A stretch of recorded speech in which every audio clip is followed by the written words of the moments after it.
Brush the hair upwards and outline the lower part of the brows. I'm using a brow powder and an angled brush for this process. Using a brow powder gives a more natural look. Brush the hair downwards and outline the upper part of the brows. Then fill in any sparse areas on the brows using light strokes. A pencil or gel product can also be used based on preference.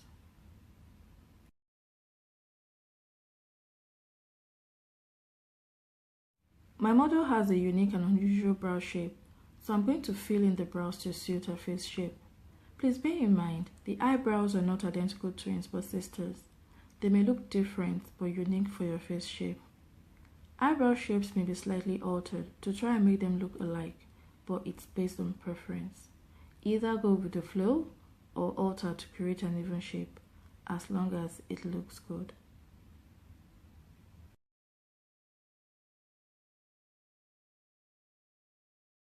My next model has full brows, and I'm going to use very little brow powder with an angled brush. Brush the brow hair into place to remove any harsh lines as you fill in the brows.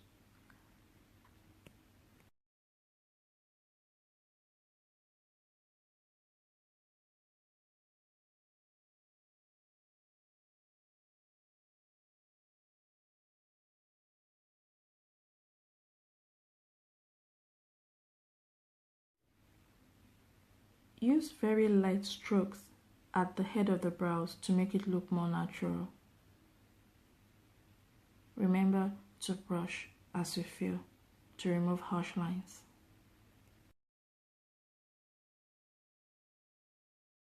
Just a quick confirmation where the brow head should start, where the brow should end, and where the arc should be.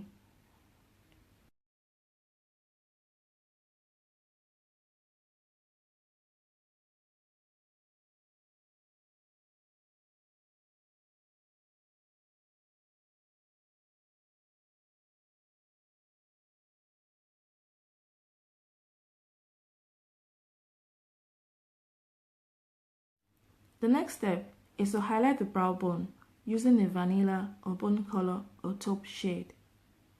Pick up the product with an eyeshadow brush and press gently on the brow bone, then blend. You can apply more products until you're satisfied with the look.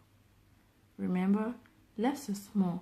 It's better to build on a look with products gradually until you're satisfied than to add too much from the start, which can be very difficult to take off once you've realized it's too much.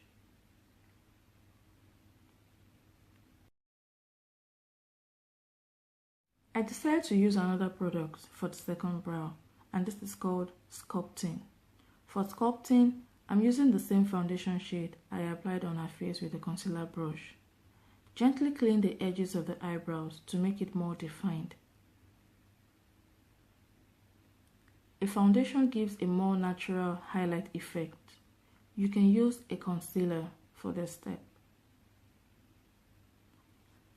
When you are done, blend the edges with your fingers and set with powder.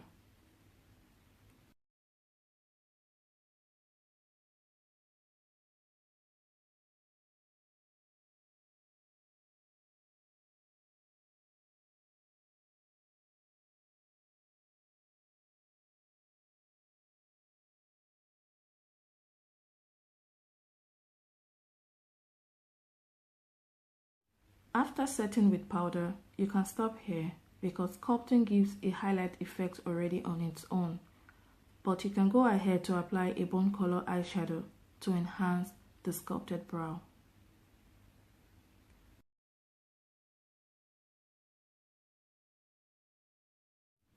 Whatever method of sculpting you choose should be the same for each brow. I simply demonstrated the second method on my model with full eyebrows.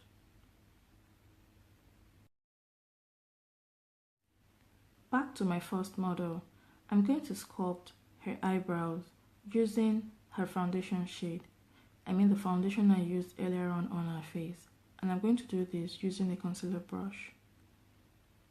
Remember, this particular model has a unique brow shape that suits her face, especially her hairstyle. I mean the hairstyle she's wearing currently. There are no special rules when it comes to makeup. Individual preferences can be accommodated as long as it looks great and professional. If you're working on a client, you can accommodate her choice of eyebrow shape professionally. When you're done sculpting, blend the edges with your fingers, set with powder, and leave like that, or you add a bone color eyeshadow to give the highlights a more visible look.